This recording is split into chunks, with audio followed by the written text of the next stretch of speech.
前有單新聞咧，就話而家有80%酒樓咧都係用緊呢個預製點心啦。咁預製點心咧成本較低，尤其喺而家租金高企、食物同埋人力成本都上升之下咧，預製菜咧就似乎會變成一個主流啦。咁究竟唔用預製菜喺酒樓入面即叫即做嘅點心咧，所花費嘅時間、人力成本又係幾多咧？咁我哋而家去睇下啦。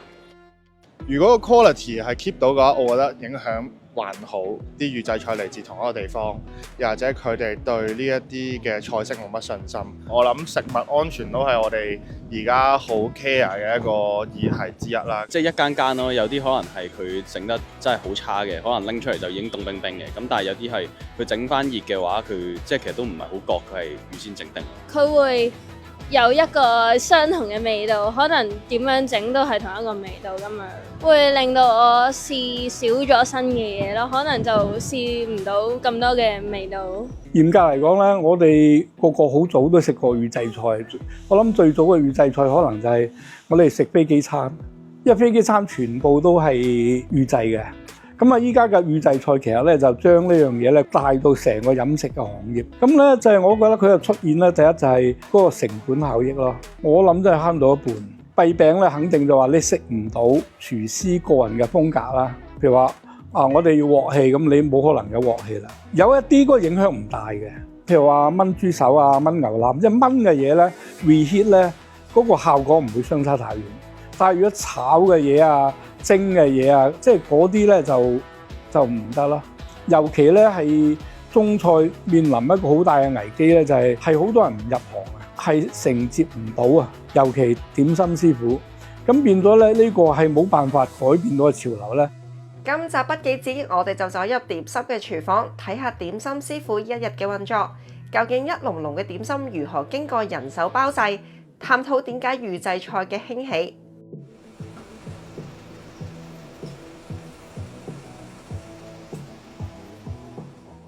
呢一間位於大圍嘅酒樓，雖然規模較一般連鎖酒樓細，但係出品嘅點心咧就超過30款。點心部咧就有5位嘅師傅，全部咧都超過10年嘅點心經驗。平日星期1至4咧就會輪流放假，去到星期5、6日就會齊腳。而每人咧都會有唔同嘅工作崗位，有時一個人咧仲要身兼多職㗎。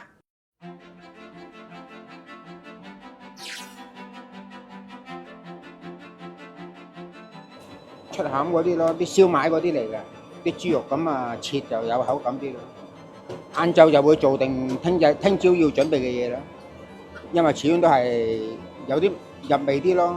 你整個隔夜即刻就始終都係呢度唔夠時間預。嗱呢個就湯餃我哋嘅招牌菜，靚冬菇啦、火腿啦、瑤柱、帶子，咁啊又係嗰啲高湯啦、上湯，咁啊蝦餃餡撳埋佢。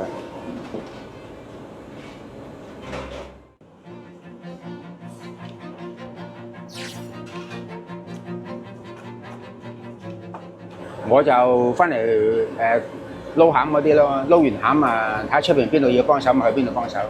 泰哥咧係呢度嘅點心主管，堪稱點心全科。除咗要檢查所有點心出品之外，仲要負責每日嘅點心餡料。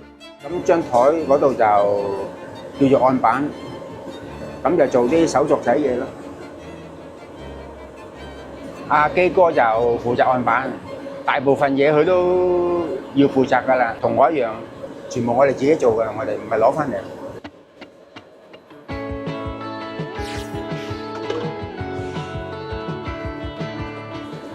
以前有冇呢啲機㗎？以前冇㗎，用手搓咯，即係而家壓面機壓嘅一個面啊，即係滑一啲咯。點解呢種灌湯餃係唔係浸嗰種啊？老細中意咁樣啊，懷舊啊嘅中意啊！我哋入行嗰時就係咁啦，但係而家冇人做㗎啦呢啲。我想講咧，佢個灌湯餃咧，其實係包咗好多嘅餡落去咯。基本上係濕到咧，頭先係濕到濕無可濕咁樣咯。咁變咗，我覺得而家我咁樣睇個皮係超薄。如果個皮太過薄咧，又好容易穿嘅，又唔好太厚啦。啲客人係中意皮薄餡靚啊，就啲難度係好大啊，就變咗。咁呢個算唔算係難度最高喎。麻煩些少咯。而家人都唔會咁樣做噶啦。有冇試過蒸下爆咗？有好啊，周不時有啊。煎過籠啊，啲皮開得一邊厚一邊薄咧，唔均勻都會爆啊。幾乎每日都有爆啊。我想講啦，佢個灌湯餃未蒸嘅時候咧，真係我一個拳頭咁大咯。基哥咧原本係元朗分店嘅點心主管，之後元朗店結束營業，而家喺大圍咧同樣同泰哥一樣擔任主管嘅工作，所以基本上咩工作都要做㗎。基哥，你做咗呢行幾耐啊？我話呢度40幾年啦，10幾歲到而家噶啦。啲酒樓嗰度嗰啲有做點心啊，包食包住噶嘛，有宿舍噶嘛，咁啊揾個都係學書咯，做點心咯係咁咯。貪期啊，有宿舍啦，係咪？我而家做緊白糖糕，又攞啲鹼水啦，攞啲鹼水就等佢冇咁酸咯。咁要點樣整先？你覺得好食啊？用啲麵種啊，蒸米粉啦，牛隔嘢噶嘛，好食嗰啲咯。啲難度係最驚係沉底啊，你撩勻啲咯。芝麻醬用啲芝麻醬去燙熟㗎啦，即係蒸6分鐘就可以㗎啦。蒸完攤凍咗佢就捲咯。咁你話每日要出幾多份啊？呢個？每日整廿幾粒嘅，12盤每日都出，冇乜難度喎。啲難度係即係醬嗰時候啦，一醬得太熟咧，推唔喐啊，生又唔得喎啊！咁煎炸咧就幾乎喺有鑊做嘅嘢都屬於佢㗎啦。咁啊推糕啊、炸蛋球啊嗰啲。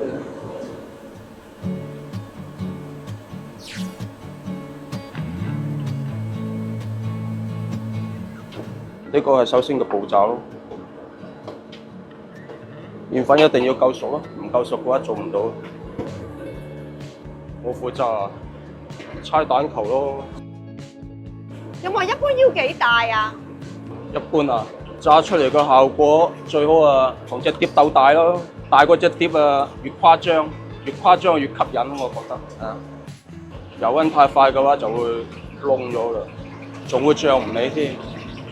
關鍵呢個嘢就一定要夠脹夠大啦，扁又唔好睇喎，唔夠脹又唔夠吸引喎。但係脹得嚟嘅話，佢又要有硬度，冇硬度嘅話，佢就會凹落去喎。蛋球通常都係好普遍嘅，不過炸到好大隻就我諗係呢度唯一第一咯。因為炸得大隻畢竟係有難度啦，要成個鐘頭時間，好少人會咁樣做啊。猜完蛋球嘅話就煎薄撐啊，有時推高啊，逢係用隻鑊嚟負責做嘅嘢就我包晒，1個鐘啊。同埋係咪唔使點理佢㗎？有時1個鐘頭都未必得，講究個火候控制得好嘅話就差唔多。今年40歲嘅阿倫已經係呢度最年輕嘅點心師傅，由茶餐廳轉行做點心已經10年。雖然負責煎炸嘅崗位，但都要兼顧埋猜皮等等嘅工作。有冇話譬如我做點心師傅，一般入行會學咗啲咩先㗎？學咗啊，包嘢先咯，練下手指先咯，學下執包先咯，學下執花紋嗰啲嘢咯，呢啲係最基本嘅。咁你覺得最難做嘅點心係咩？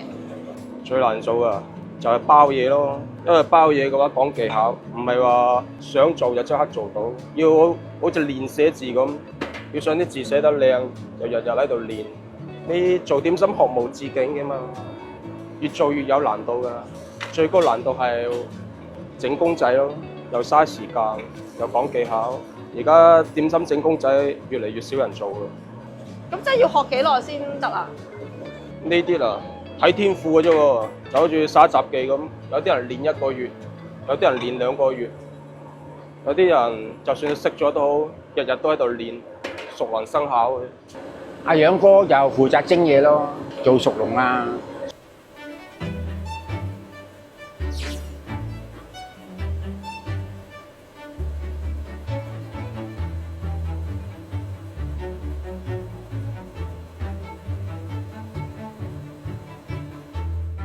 蒸爐嗰啲差唔多全部我負責啦，做熟籠位係做呢邊啫嘛，蒸嘢啊，即係包下嘢啊，都全部我負責咯。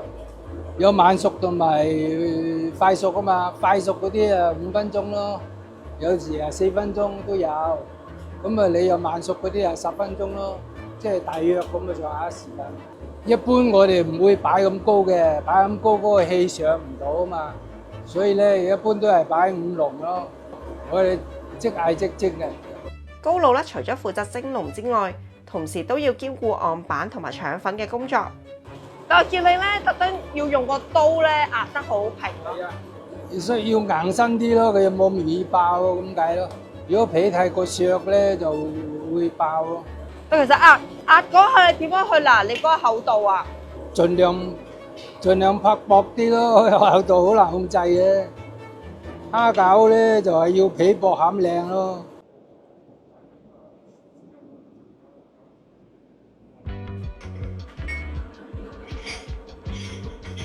做生意開門之前就要準備好晒啲嘢，咁有邊度睇到佢未開好檔，咪幫邊度手。但見你哋係一開檔就真係冇停過咯。係啊，一着一件衫就另外一個人嚟㗎啦。係勁攰咯，我覺得係。所以我哋唔使做運動，已經做緊運動因為咁未熱添啊，呢兩日唔熱添啊。如果假期要炸兩鑊，哇火爐！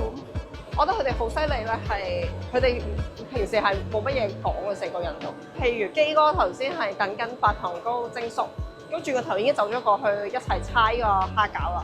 跟住我係覺得佢哋係即係得4個人，但係咧完全係喺度攝位。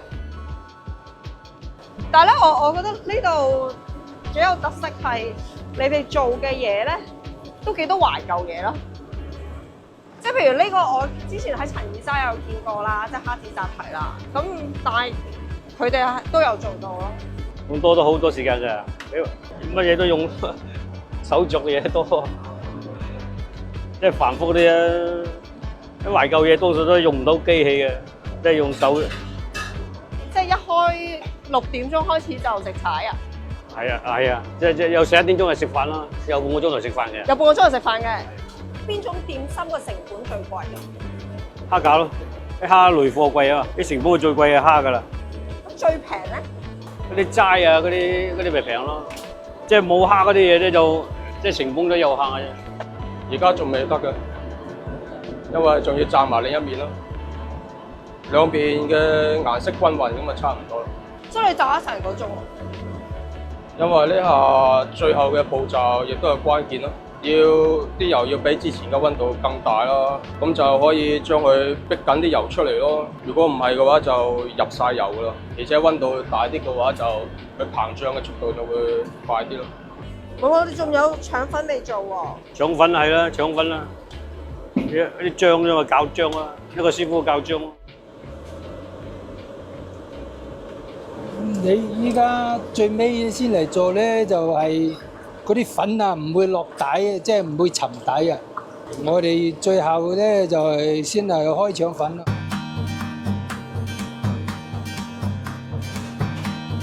放喺張台嚟排隊咧。有冇統計過呢度有幾多個蒸籠啊？都300個嘅。如果賣晒咁，要即刻做喎。買晒多數都鎖機。啊，鎖機！個師傅整唔識嘅，個師傅做唔掂。師傅做得掂嘅，佢都有時都會整嘅，啊買晒。蛋球限量幾多個啊？每日12個，呢個12個每日買晒算噶啦。最勁嗰樣嘢係佢每個都係差唔多大細咯。過完最繁忙嘅午市都未收得工㗎，呢個時候咧就要準備明日嘅食材，一直去到3點。呢個紅棗糕，呢個紅棗，你整嗰啲蓉出嚟，即係隔咗嗰啲渣出嚟。你今日蒸定，睇下蒸好，睇下先可以切㗎嘛。即係而家早咗就開始要備貨啦。有得揀你都唔做點心啦，係咪？個師少啊，老師啊嗰啲人啊，即係做點心嘅啫嘛。佢呢度咧係你叫嗰樣佢即刻做咯，即係唔係預製咯？預製啲嘢好難食嘅，唔啱我口味咯。嚇，嗰啲係大眾化啲咯。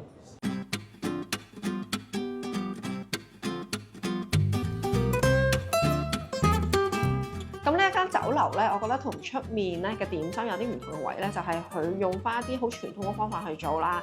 咁譬如呢個蝦子扎蹄，其實我哋之前去陳耳齋咧，其實佢都有做嘅。咁你見到今朝佢都係一層層腐皮，再落啲蝦子落去啦。其實呢啲都係叫手工嘅手工菜啦。咁其中一個比較特別咧，就係呢個淮山雞扎。咁而家其實好多都係一啲腐皮做一個外皮啦。咁其實淮山雞扎咧，我真係有冇咁多嘅酒樓，其實我真係越嚟越少見啦。咁其中一個比較特別咧，就係佢做呢個灌湯餃咧，就唔係外界嗰種，即係可能浸湯嗰種。咁而家我不如實試下呢個啦。嗱，而家拎起就係咁嘅，仲係好堅挺啊！不過食嘅時候都要小心。其實我有問過點食，但係我覺得我應該咬咗第一啖佢就會穿。後下面已經流緊汁啦。我今日見到佢咧包嘅時候，佢個皮係自己拆啦，跟住同埋佢個餡係即係不斷塞到好脹好飽滿嗰個狀態。咁我而家咧啲汁就喺翻下面，但係你其實見到佢嘅汁都係好多。預製菜興起係成本咯，即係好似我哋呢度咁，雖然好窄啦，不過佢肯做啦。咁我有啲新型嘅鋪頭，佢冇咁多地方，咁而可能選擇就去做預製菜去 order， 慳個地方啦，同埋人工咯。我哋請人去做，咁平均都要3-4萬啦。咁你去 order 啲點心就應該平好多啦，相信。因為你而家越嚟越少啦嘛。即係可能都有啲所謂懷舊點心，但係我哋就想係自己做出嚟嘅。只要啲食客食過欣賞味，再翻嚟食係冇問題。今日我同導演 Harry 咧，朝頭早6點鐘神咁早咧，已經嚟到呢間酒樓咧，影呢個點心師傅嘅製作啦。咁你見到佢其實幾個鐘頭裏面咧，都係完全冇停手過，連廁所都冇去過嘅。咁我哋咧其實耐唔耐先嚟一次，我哋都覺得有啲辛苦，因為咧個廚房真係好熱啦。但係預製菜對於我嚟講，其中一個比較大嘅問題就係食起上嚟咧個味道會比較單一，或者我被逼揾到一啲屬於嗰間鋪頭嘅特色嘅小食或者特色嘅食物咯。希望大家多多支持仍然肯花心機同時間製作嘅小店啦。咁我哋下集再見啦，拜拜。